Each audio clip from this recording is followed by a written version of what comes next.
el portero de Forges, a ser el millor porter del món durant 45 minuts. Va fer unes grandíssimes aturades al Múnia. Sí, però també a l'Ibra... I al Barça li va faltar el millor Messi. Jo crec que si haguessin tingut el millor Messi, tantes ocasions, jo crec que a la primera part hagués arribat un o dos golets. No va estar el millor Messi, però va estar el millor Albert, va estar el millor Xavi, va estar el millor... L'equip espectacular. L'equip va estar tremendo. Per ocasions era un 0-6. Per ocasions, de veritat, era un 0-6. Però a l'Ibra, ja dèiem allà, marcará la segunda parte a los dos imposibles, porque las fáciles las falla todos. Con un delantero centro medianamente acertado, la primera parte te vas 0-4. La primera oportunidad. Si está esto, estás criticando ya al delantero. ¿Sigues otra vez? Estás criticando, estás criticando a Ibrahimovic no juega bien. Ibra mete 2 golazos. 5 goles, 4 partidos. Bueno, si os quedáis con eso, estupendo. Pero yo te digo que si está esto, en la primera parte, a la media hora vais 0-3, fijo. ¿Tú has visto ese gol que está marcando Ibra ahí de fondo? Ese gol, el segundo gol. El segundo gol, mira, si le miras la cara, él chuta el segundo palo. Si es que chuta el segundo palo y se le va. Es como el taconazo de Guti. ¿Sabe dónde la iba a meter? Mira, yo creo que la jugada clave es en el primer minuto de juego. Cuando hay una pelota para Ibrahimovic solo a placer, que si eso entra el Barça gana 0-6. Sí, però també hi ha encert del porter.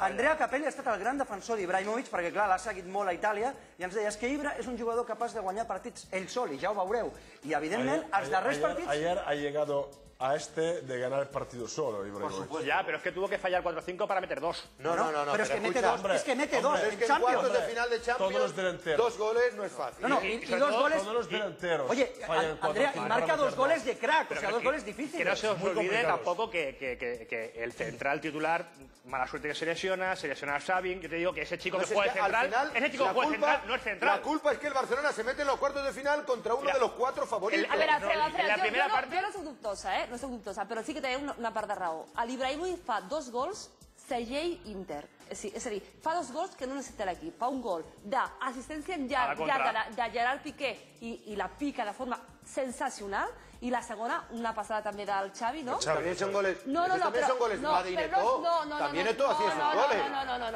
No, Alfredo, o sigui, el davanter que necessitava el Barça era el de la primera part, un davanter tipus Villa, que culminés la jugada tiqui-taca, tiqui-taca, pum, la marca. Cierto que Eto'o jugaba más Això no és Ibrahimovic. No vull dir que no sigui genial, ¿eh? Esto funciona siempre cuando el equipo está jugando tiqui-tiqui y tú puedes finalizar la jugada. Claro. Pero cuando está un partido atascado, o como ayer, que tienes 8 ocasiones de gol y no metes ni uno por Almunia, por mala suerte, por lo que sea, sale Ibra. Tienes un jugador que sin finalizar ninguna acción te mete 2 goles y